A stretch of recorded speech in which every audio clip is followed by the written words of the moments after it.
Hello everyone. Today I want to tell you a story. It is not just any story. It is a story about a young man who wanted to touch the sky. His name is Mondo Duplantis. He is the best pole vaulter in the world. But more than that, he is a dreamer, a fighter, and a boy who never lost his love for flying. So sit back, relax, and let's spend the next 8 minutes together, following his journey. Part 1. A Boy with Two Homes. Mondo Duplantis was born in the United States, in a town called Lafayette, Louisiana. His father, Greg, was once a pole vaulter. His mother, Helena, was a heptathlete from Sweden. That means Mondo grew up with two cultures. At home in Louisiana, life was loud, fast, and full of energy. In Sweden, summers were calm, quiet, and full of tradition.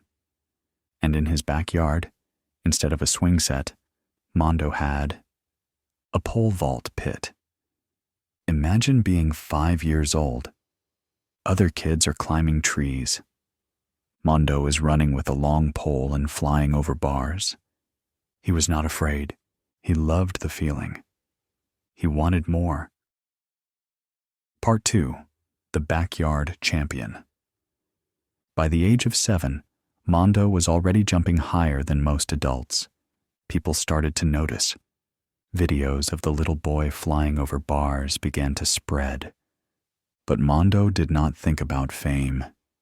He only thought about one thing. Can I jump higher today than I did yesterday? With his brothers and sister, he made competitions in the backyard. Sometimes he won, sometimes he lost. But every time he learned.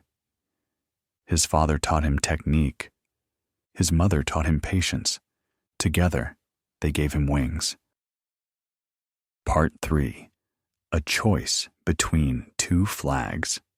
As Mondo grew older, the world asked him a question. Would he compete for the United States or for Sweden? It was not an easy choice.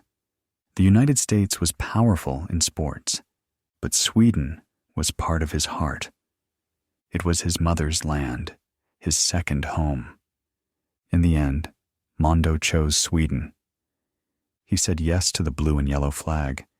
It was not about money or fame. It was about belonging. It was about family. Part 4. Breaking Records. The year was 2020. In an indoor stadium in Poland, Mondo stood at the start of the runway. The bar was set at 6.17 meters, the world record. He ran, he planted, he flew, and he cleared it. The crowd exploded. The world record was his. But Mondo was not finished. Only a week later, he did it again. This time 6.18 meters. It was as if the laws of physics did not apply to him. He was rewriting what human beings could do. Part 5. The Olympic Gold. In 2021, the Tokyo Olympic Games finally arrived. All eyes were on Mondo. Could he handle the pressure? Could he deliver? The final was tough. Athletes from all over the world tried their best. One by one, they failed, but Mondo stayed calm. At 6.02 meters, he cleared the bar and secured the gold medal. He shouted, he smiled, he cried. At only 21 years old, he was an Olympic champion. For Sweden, it was glory. For Mondo, it was a dream made real. Part 6. Higher and higher. Most athletes reach a limit. They go as far as they can and stop. But not Mondo. He kept going. 6.20 meters. 6.21 meters. 6.22 meters. Each time, people said, "This must be the limit." But Mondo proved them wrong. He looked like a bird. Light, smooth, free. When he jumped, he made the impossible look easy. September 15th, 2025. Tokyo, the World Championships. Mondo Duplantis had already won the gold medal, but winning was never enough. He asked for the bar to be raised, 6.30 meters, a height no human had ever cleared. The first attempt failed, the second failed. The stadium grew quiet. Then came the third. He ran, he planted, he flew, and this time, he cleared it. The bar stayed. The crowd exploded. It was his 14th world record, his third straight world title. At 25 years old, Mondo had done it again.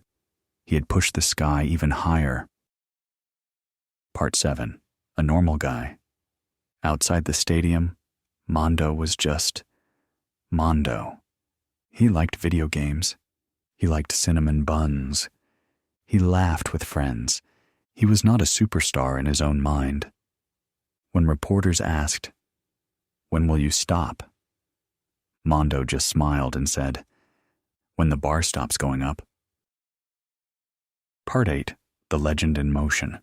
Today, Mondo is still young. He is still jumping, still flying. Every time he steps on the runway, the world holds its breath. Every time he clears a bar, children dream bigger. He is not just an athlete, he is a reminder. The sky is not a limit, it is an invitation. Ending. And so, when you hear the name Mondo Duplantis, remember this. He is not only a man who jumps higher than anyone in history, he is a man who never stopped loving the feeling of flying. From a backyard in Louisiana to the stadiums of the world, his story teaches us one thing. With joy, with courage, with heart, we can all find a way to fly. If you enjoyed this story, don't forget to like, share, and subscribe. Every week, I'll bring you a new story told in simple English to inspire you and to help you practice listening. Thank you for spending this time with me. See you next week.